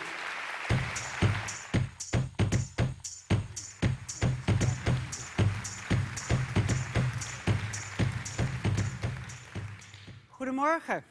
Good morning, ladies and gentlemen. Like Stephen Fry just said, as a UN Secretary-General Special Advocate, I have been working for more than a decade on what we call financial inclusion. That is, giving everyone, everywhere, the financial services they need to protect themselves against hardship, to invest in their future, and to really, finally, be able to be part of economic progress. As a special advocate, I witness up close the power of purpose-driven technology to really change people's lives. And I've seen that when we developed the right technology for the right reasons, we can empower billions of people. A low-income woman whose digital savings accounts will allow her to really pay the tuition for the children to go to school. Or smallholder farmers who've expanded production thanks to online credit. Or migrant workers who can use safe mobile payments to send home back to their loved ones in their home country. We have really made great progress, but still today, 40% of the world's adults are still locked out of the financial system. We need to move much more quickly. One reason for this urgency is our commitment to the Sustainable Development Goals. Financial inclusion has been widely recognized as a crucial enabler for reaching these goals in 2030. So, if we want to catalyze real progress, financial inclusion needs to be in place soon. And a new revolution in financial technology is beginning to unfold. Blockchain, artificial intelligence, and big data are already really transforming the financial landscape. In China, Kenya, and Tanzania, for example, financial services are being provided on a massive scale, thanks to innovative technologies. So today, technology is making it possible also for people to co-design financial services to reflect what they really need. And I cannot stress enough, if we do not listen to the people's needs, we're really not going to be able to make them transform their lives and really develop themselves. At the same time, we must ensure to protect their privacy, their dignity, and their rights. I'm really very excited. When I started this work more than 10 years ago, it was going very slowly. But today, with technology, I think we might actually be able to make it even before I retire, if I ever do. Thank you very much, everybody, and please, let's partner to make this true. Thank you.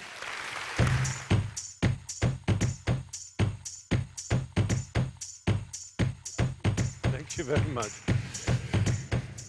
So there we have it. Financial services, thanks to innovative tech, have the power to lift people out of poverty. If everyone had access to these services, everyone, it could mean that the GDP of all emerging economies increases by 6%. That is a vast $3.7 trillion by 2025. And it is not unreachable by any means. It really could happen. And in the next 3 minutes, right here in this room, we're going to get closer. Through this rather wonderful group, the Alliance for Financial Inclusion, more than 60 countries have signed up to the Maya Declaration, which is a set of commitments to promote digital financial inclusion, focusing on reaching the poorest people. But anyone who's married knows it's not just commitments that count, it's innovation and implementation and the imaginative use of rubber. That's just probably me. what's needed is top-to-bottom change, starting with companies that create digital tools that everyone can use simply and seamlessly. And the GSMA, who run the GSM technology behind mobile telephony, who are here today, are launching the Digital 5, which will support the creation of 500 million new mobile money accounts around the world. 500 million accounts. They will also promote the importance of digital financial inclusion to the almost 800 network suppliers it represents worldwide. But, to bring about change on a huge scale, the big guys need to shift the way that they actually pay the people who work for them. That's the key. You have to move from cash to digital. That's big business, major international organizations, governments.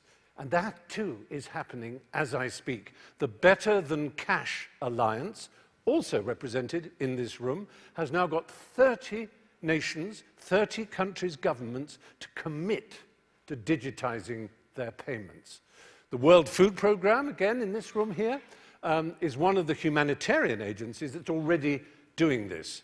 And today I'm very happy to announce the UNHCR is joining them in that commitment. They've already registered over 650,000 Syrian refugees in Jordan. And now they're going to make sure that those refugees will receive secure digital payments rather than vouchers or cash. No one can steal it.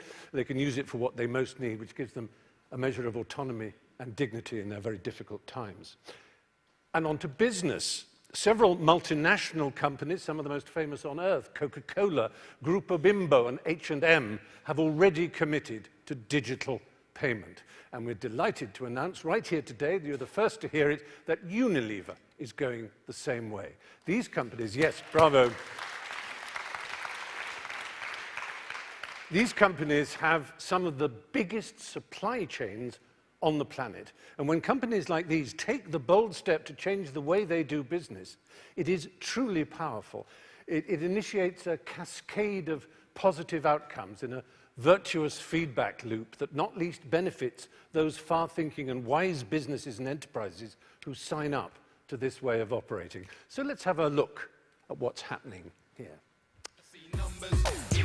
I want to see numbers in action. I want to see numbers in action. I want to see numbers in action. I want to see.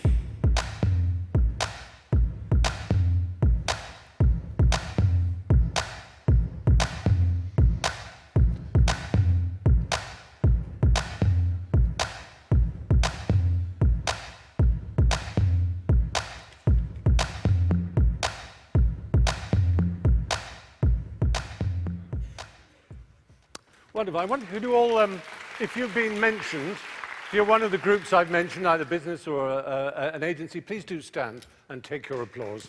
Thank you for what you're doing. Bravo. Bravo. Seriously important. It makes a difference in a twinkling. It's much more complicated to speak about it than to do it. It really does transform the way people live and do business in the world. It's a perfect example, in fact, of collaboration of technology with government, business, and NGOs. It may not be flying cars, it isn't invisibility cloaks or time travel, but it will change millions of lives quite magically and futuristically. And obviously, this is the theme. All of you are here who are here and may be involved in technology yourselves, in business. When you return home, see if you can bend your business towards the goals in ways like this. All the tools that make it easy for you to do so are available. One of the most important things, of course, about the global goals is that they are global. That is the challenge for all countries to achieve. When President Obama spoke about the Sustainable Development Goals in the United Nations, his first promise was to apply himself to making them work in the United States of America itself.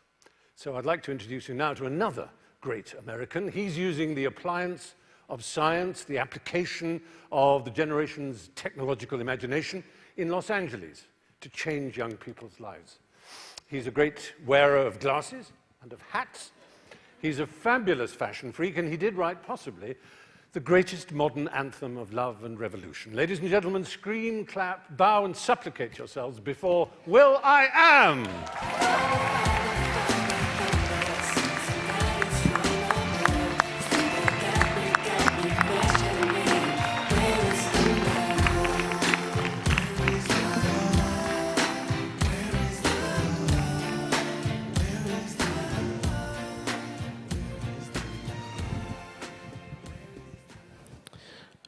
Wow, it's an honor to be here.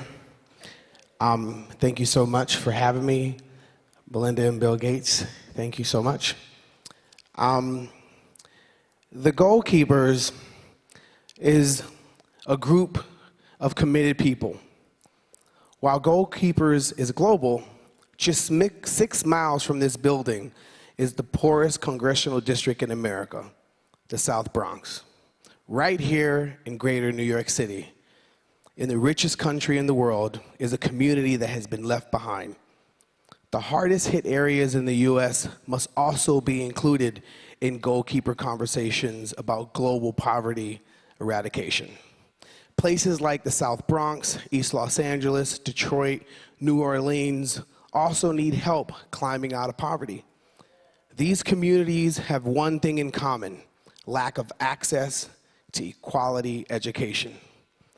They also have few opportunities to learn the skills needed for jobs of today and, more importantly, tomorrow.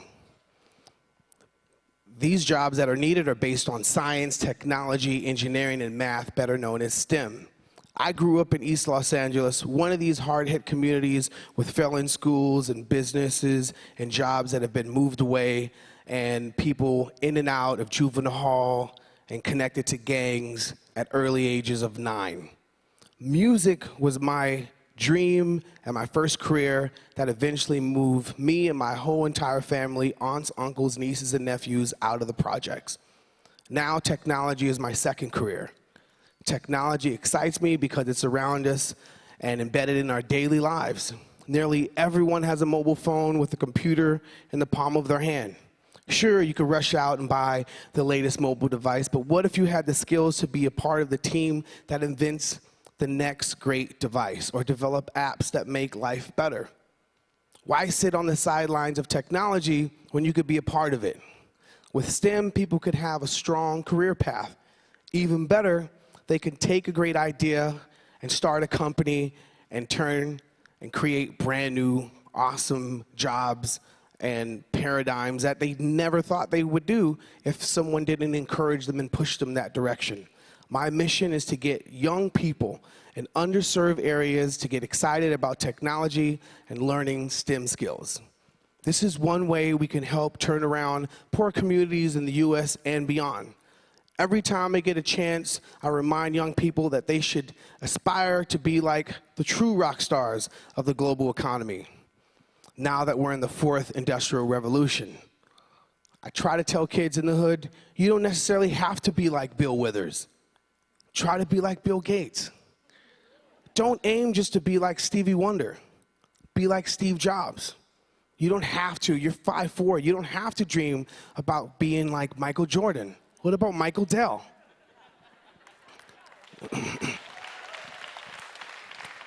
Curiosity sparks creativity. I went to a science magnet school as a kid where I learned to ask questions. Early exposure to math, science, and technology sparked curiosity to want to learn how things worked and how they were made. I didn't start out knowing much about consumer electronics, but I planted a seed in my partner's brain, Jimmy Iovine, and was a part of Beats early on from the beginning. And Beats was an eye-opener on where I should continue to place my bringing together of teams. Watching how consumers interact with technology sparked an idea, creating a new type of headphone. Beats became more than a way to just listen to music. They're a must-have in fashion and technology. Through that venture and investing in other companies, I went on to start off my own company, Will.i.am, where we build an artificial intelligence who's currently being used in Germany, taking over Deutsche Telekom's customer service. My company coming out of the projects, we now have 300 people spread across the world in Tel Aviv, Bangalore, India, Singapore, and Los Angeles to help curate and, more importantly, inspire the kids that come from areas that I come from to dream down the path. If exposure to math and science and engineering sparked the interest of a poor kid from the projects in East LA, what can people in this room collectively accomplish around the globe? Now technologies and new businesses built on ideas that we cannot even imagine today will be created by unlikely candidates. That's why I created the I Am Angel Foundation. We deliver actionable results in education through after-school tutoring and classrooms and enriched programs. The I Am Angel Foundation, I started 7 years ago with 60 kids. And my aim was to get them through junior high school, in, out of college, debt-free, with a diploma. Our students learn through hands-on projects like building robots, GIS mapping, and participating in civic appathons, not hackathons. Last thing you want is somebody in the hood to be hacking. Every year our programs have grown, and now we serve 500 students who are on a solid path thanks to a STEM education. So when our kids graduate college, they're not just graduating with a diploma, they're graduating with the ability not to only fill jobs, but to create jobs. Every student who applied to college in our class from 2016 and 17 was accepted by one or more four-year institutions, right? So our kids, they inspired me so much to see kids that were just like me, in the hood, in harm's way. They made a choice to not hang with the gangbangers and the drug dealers. They made a choice to be in the not-so-cool crowd. Now, you talk about bullying. When you are doing the things that are not cool, you are putting yourself at risk. And so they did the hardest thing, and that is to join a squad of geeks that are coding and making awesome apps. Like we didn't pick the cream of the crop. We went to the failing of the fail. And our kids went from having a 1.2 GPA to 3.5s and 4.0s, right? So also, we provided them with financial aid so they don't have to pay for their college. Their grades are their way through. This is important because we want our kids to graduate debt-free. One of our success stories is Imtiaz Udin, the son of an immigrant parents from Bangladesh. Today, he's studying engineering on a Gates Millennium Scholarship that is covering all 4 years of the tuition costs. So thank you guys so much for helping one of our students out. Another skill we teach is financial literacy. Most schools either fail entirely or barely touch on importance of money management skills. Earlier in my career in music, I had no idea how to open up a bank account or apply for mortgages when it was time to buy my mom a house in a better neighborhood. I really admire what's happening here today to provide access to safe, reliable banking and payment services. As a goalkeeper, it's my mission to promote the importance of STEM teaching and giving kids the skill sets for tomorrow. Fellow gatekeepers, please help me make sure that every child understands how important technology is in their lives and make sure how the STEM skill set are building blocks of great ideas and jobs of today and tomorrow. We must make sure that they are used to address injustice and inequality and improve health and education in our country as well as locally and globally. These goals are for all of us. An educate and skilled workforce is key to helping uplift communities in poverty-stricken areas that reflect my upbringings. Together, the people in this room can make it happen. I'm very happy to be here, and I'm so proud that I get to experience Cottonmouth for the first time in 20 years. I swear to God, I have freaking Cottonmouth. So thank you guys so much.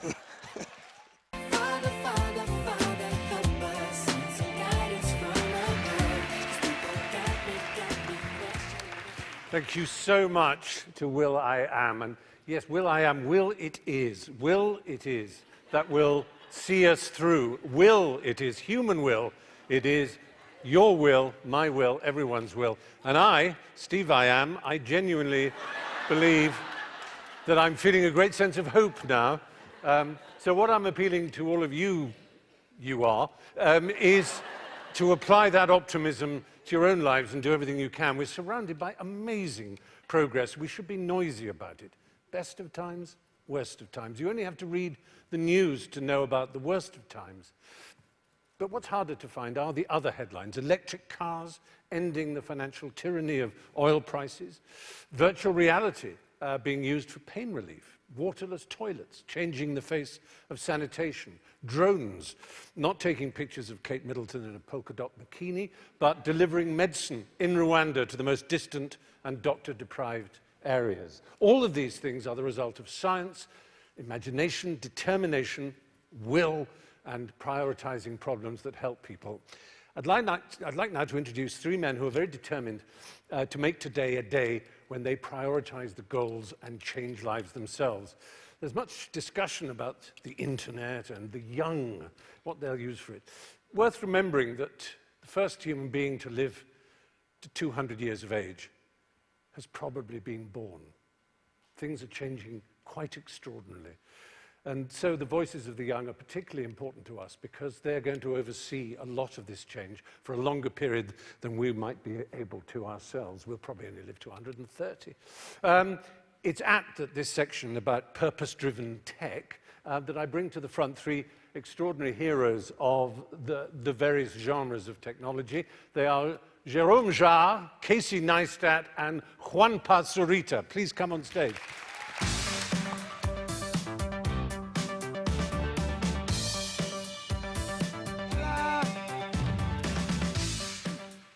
Hey guys.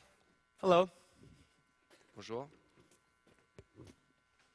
So, last March it was, Jerome here sent me an article.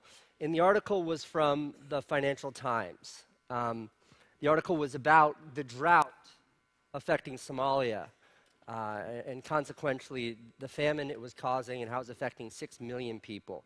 And dramatic, of course, impactful, yes, but what caught me the most was the fact that the first I'd heard of this was because it came from Jerome, not because I found out about it on my own. And I called him and I was like, what is this? And he was like, we have to do something. What can we do? And I was like, I don't know, we're in New York City. And he was like, well, I have this thought. Between us and all of our social media influencer friends, together we can reach over 1 billion people. What if we activate all of our influencer friends, everyone we know, to bring attention to this cause, to raise awareness, to do good around this very necessary cause? And that was the first time Jerome said to me, shared with me his idea for something he called the Love Army, a group of individuals collectively pulling together their influence to do something good, something positive, something about love. Hashtag Turkish Airlines help Somalia. We made our research and realized that Turkish Airlines was the only airline who flew internationally into Somalia. And we wanted to convince the airline to give us a plane to fill up with food and water. So we launched the hashtag on Twitter, and within seconds, it becomes trending topic #1 across all the world. And in a couple of hours, we were about to jump in a call with the CEO of Turkish Airlines. The call is happening. Jerome, do you have any cargo planes? There you go. Give us a second.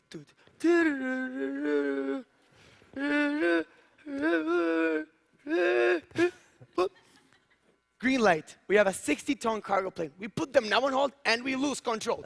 Jesus Christ! We're all jumping. We literally just got a plane out of nowhere. It's literally joyful. Like, everything is happening in the table. We couldn't believe it. We had a plane now. So we go back. Yes, hello. We would like to end the steps in email. Thank you. Goodbye. Toof. We had a plane with Twitter. Now, we needed the food and water urgently. So for the first time ever, we asked for money to our audience, and we opened a GoFundMe. We put the link everywhere. We make a video in Spanish, we make a video in French, and we make a video in English, trying to be worldwide. And within 21 hours, we raised over $1 million.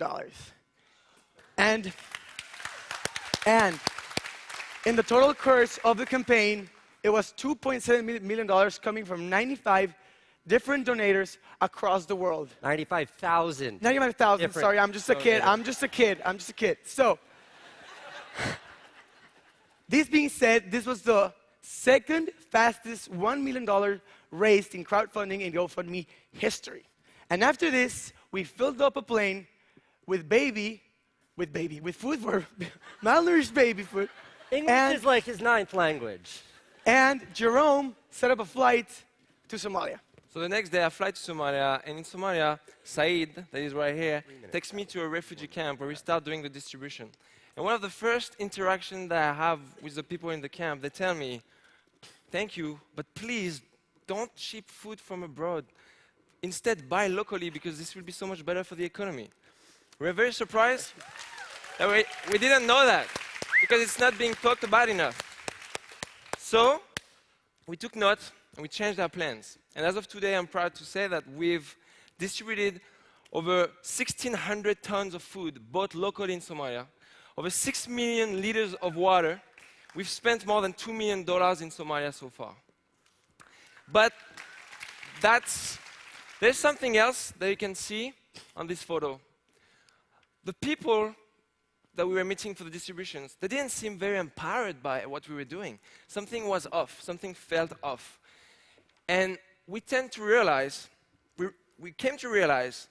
that those bags of food that we were giving were not enough to restore the dignity, to bring them back to how their life was before the drought. So we had to change our plans again. Now, in Somalia, because of civil war and myriad other factors, they don't use really a paper fiat currency there. They use their phones, and not smartphones. They use these phones, dumb phones, regular phones, old phones. Those phones are their wallets. They're how they spend money, how they receive money. It's where they store their value. This is how they transact. This is how they spend money. So we thought, what if we just gave them money? So we launched another program, a smaller program in one village. Would this work? If we gave people, we found individuals, we'd give them $75 a month. And we found another round of donors that was willing to support us. And that's exactly what we did. We found people, and we gave them $75 cash on their mobile phones digitally per month. What's going on This was here, our first wire. And ever since, this man has been able to fix the roof of his house that was broken. And the woman opened a tea shop in the village. A tea shop, the roof of his house, 2 things that are sustainable, 2 things that can keep going and bettering their lives, 2 things you could not do with a bag of rice or a high-density calorie nutrition bar. Our second wire, this man decided he would try to save money every month from the donations so he could send back his kids to school because he really wanted his daughter on the left to go to school. 8 children. He had 8 children that he could help give an education because of this money. So we asked Samsung here in the States if they'd give us some of their smartphones. And I want to thank them right now because they gave us those phones without asking for anything in return. But they gave us a handful of their smartphones because we thought if we could share what we were experiencing, maybe this is something we could scale, something we could make bigger than it already is. And we wanted the people to give something back so they could feel empowered. They could feel like they were the one holding the camera, not us telling the story, but them telling the story. A transaction, a way for them to show us. And what's going on here? This is the first call between a donor and a receiver, and it was actually my grandpa that was on this phone call because that's the person he's helping. Jerome's grandfather was on the other end of that Facebook video call, sharing with this gentleman, getting to know this gentleman. That's us teaching how to recharge the phones with solar batteries because they don't have wall plugs like us, so we gave them solar panels for the phones. This is a normal teenager of the village with a smartphone using social media. She has power in her hands. She can even learn English on YouTube with it. This is the Facebook group that we started where all the donors are in and the people that have the phones that are now called the journalists of the village. That's how they call themselves. One place where the donors could go, they could see the impact of their money, and one place where the recipients could share the impact of the contributions they were taking. That's the first photo taken by the people. On the cell phone. So after we enabled this different process, taking out giving food and now giving them money through wire, we started seeing the impact. And first of all, the kids were healthier and happier. but also a grocery store opened in the middle of the village. And some people started a t-shirt business. Lots of entrepreneurship was started from those donations. Lots of goats were bought. And there is a story on my last day in Somalia, that was about a month ago. This is Abdullahi, and Abdullahi told me, there is one thing that really changed since you guys came, and that's not his voice.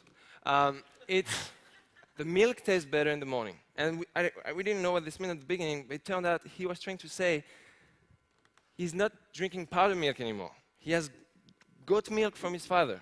This is good for him, empowering for the father, back to what it was before the drug. Rather than handing them another bag of powdered milk, they were able to buy a goat. And that's what he was referring to. And empowerment is where it all ends. Empowerment was the takeaway. By giving these people what they need, which is money, they're able to return to a life. They're able to get their livelihoods back. Instead of getting food that might feed them for a week or a month, the money was able to have them, give them something sustainable, something that could go on. Now we have a special guest that we would like to introduce you to. Mohammed, is Mohammed here? Mohammed, please.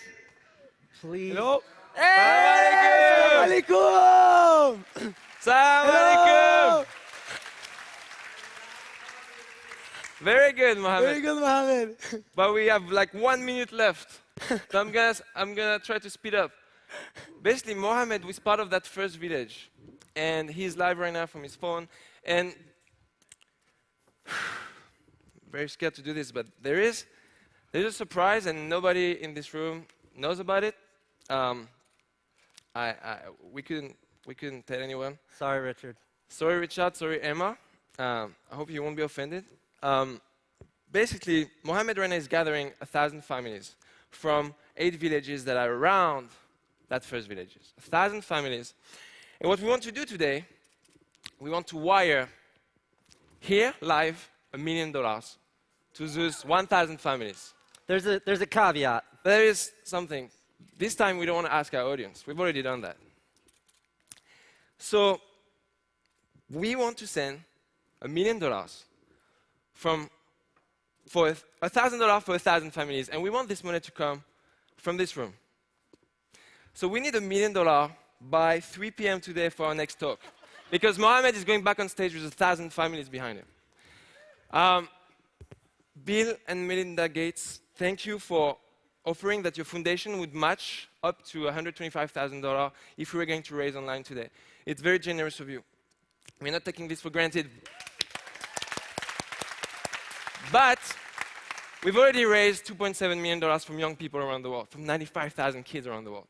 So would you be willing, Bill and Melinda Gates Foundation, to give this $1 million today so we can work together into this new... this is not a joke, by the way. We're very serious about this. We want to send $1 million to those people, and we would love to do it with you, Bill and Melinda Gates Foundation. And we are serious about this. Abdurrashid, who's here in this room. Abdurrashid is the CEO of one of the largest banks in Somalia, and he's already put $1 million on escrow, you say? Escrow. Escrow. So it will take 20 seconds once we have a yes. All we need is a yes. And what that literally means is if we can get a verbal yes, he'll say okay. And within 20 seconds, the 1,000 people behind Mohammed will receive the $1,000, and we'll be able to see that. We're just $1 million shy of making this happen. So thank you very much. We'll see you guys in 4 hours. So we hope to come back with $1 million at 3 p.m. $1 million. Hopefully we have a good news, Richard. Or Richard, sorry. Thank you, everyone. Thank you very much. Mohammed, see you soon. See you in a few hours. Fabulous, guys. Fabulous. Thank you so much. I think what's so very inspiring about what Casey and Juanpa and Jérôme were talking about there is that what they did exhibits a kind of journey. They started by leaving packs of European manufactured protein bars and milk on the tarmac of a large assembly area, and they ended up being close to the people they were trying to help and understanding a little bit more about the nature of the kind of assistance that can be given. Because, and it's as true for the Bill and Melinda Foundation as it is for you and for me, this is not a a process. It's not a noun, it's a verb. This whole business is a verb. Next year we'll know more than we know this year, and the year after we'll know more again. It's an adventure that we go on when we commit to anything human. There are no set ways of doing it. It's a journey of discovery. And after lunch, we'll report on how that $1 million is coming. I will see you later, but I can leave you with 3 things now. First, this thought: it is all about you. You may be sitting there and thinking, well, what can I do? Well, obviously, you can write a check for $1 million. That's the first thing that would be very greatly appreciated. But the answer is you can do everything, really. When today is over, you can do something wonderful, something extraordinary, something inspiring.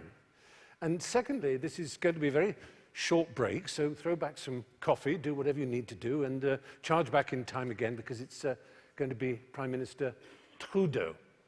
Slight, yes, a few whoops there.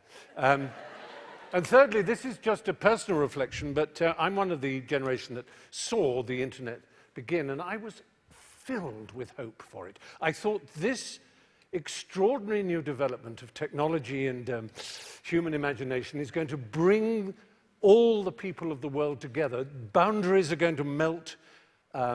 Divisions and tribal interests are going to merge into one sense of humanity. I was unbelievably naive, unbelievably hopeful.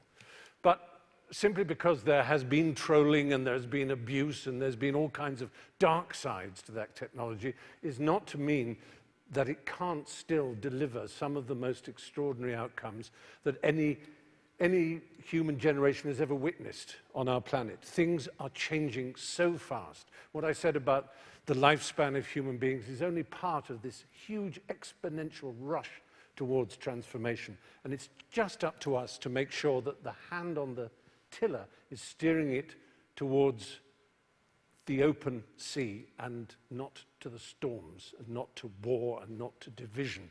My friend Douglas Adams wrote The Hitchhiker's Guide to the Galaxy as a work of science fiction, and it's turned out to be a prediction. We all carry a Hitchhiker's Guide or equivalent designed by Johnny Ive or someone similar in our pockets. Things are happening so quickly. Change is miraculous. And all the things we want to happen in terms of these goals can happen by 2030, which is less than 15 years away. It's very close. The crucial thing is for everyone in this room to push to make the right changes happen in whatever way you can, to exploit them imaginatively and daringly, and with excitement and pleasure and zest. And no. Security. Oh, there we are. Well, hi. There you are. Goalkeepers love action. And we love them. We love you. I was actually worried that the window was a bit dirty, so it's good that it's going to be clean. The Bill Melinda Gates Foundation is all about transparency, after all. So it's everything is not what it seems, is it? It's time for a break. Enjoy yourselves, and thank you very much, and see you soon. Thank you.